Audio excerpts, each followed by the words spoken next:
If you've just gotten into bed, turned off the lights, and are ready to sleep, then stay focused with me for a moment. Welcome to Nightfall Mysteries. I skipped the introduction because, honestly, I've never liked introductions. And truth be told, when I wrote this book, I didn't even want to design a cover for it. So let's get straight to the point. After finishing my internship year, the time finally came to graduate, the moment every medical student waits for, the graduation ceremony. But I didn't attend, not because I believe graduation is meaningless. For someone who has just completed medical school, the journey is still long and never truly ends with a party full of photos and fleeting memories. The real reason? Other colleges brought in famous singers for their celebrations, while our faculty invited a local deputy governor. That was enough for me to quietly skip it. The ceremony ended without me, and soon Facebook was flooded with photos, square caps, black gowns, and wide smiles. But as that chapter closed, another film began, one I absolutely had to take part in: paperwork, licensing, and registering with the medical union. All of it just to receive what we call the assignment. A year and a half working in a public hospital, often in a remote village or desert town, before the ministry sends you somewhere better for specialization. I rushed through my documents. Even the medical check was strange. The doctor asked me to roll up my pant leg, glanced at it, seemed satisfied, and wrote, "Medically fit." Just like that, I was cleared. Then came the moment to list my preferred locations. We chose where we hoped to be assigned, and the ministry, well, it usually surprised us with somewhere we never picked. Assignments were based on two things: social status and academic grades. Married women often got placements near their homes, while many men were sent far away. That's why, after graduation, you often find men filling the best positions. They had already been competing for everything since university days. When it was my turn, I chose my home province first, then nearby regions. After the third option, I had no idea what else to select. I was clicking randomly like a lottery player. Days passed, and the result finally appeared. I was assigned to Kafr el-Sheikh. I thanked God, even though transportation there was terrible. I decided to visit early just to get familiar with the place before starting officially. I woke up at dawn and began the journey. Train, then a microbus, then another ride, until someone pointed at yet another vehicle and said, "Take that one to the end and ask again." Step by step, ride after ride, I felt like I was traveling to the edge of the world. Eventually, I found myself in a tiny village. An elderly man with a commanding presence stood nearby, and I asked him where the local hospital was.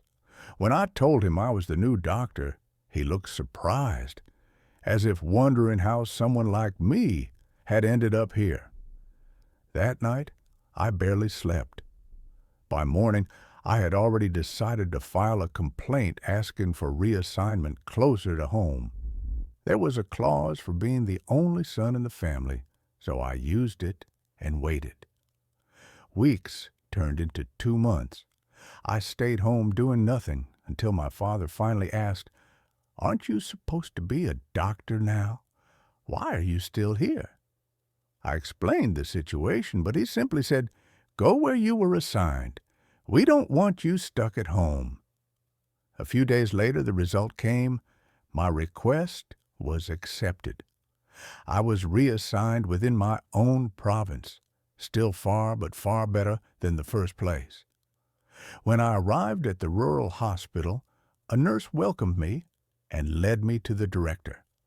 Papers were signed, schedules prepared, And just like that, I officially became part of the hospital staff.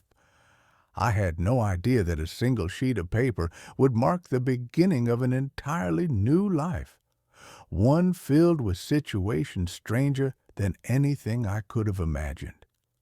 Most of my patients were women from the village, each bringing us stories that were equal parts confusing and unforgettable. One mother asked if she could use her child's dehydration medicine on her face because her skin was dry.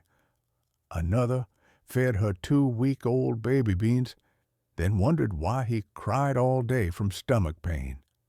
A woman sent her small child alone to the hospital and expected me to figure out what was wrong without any explanation.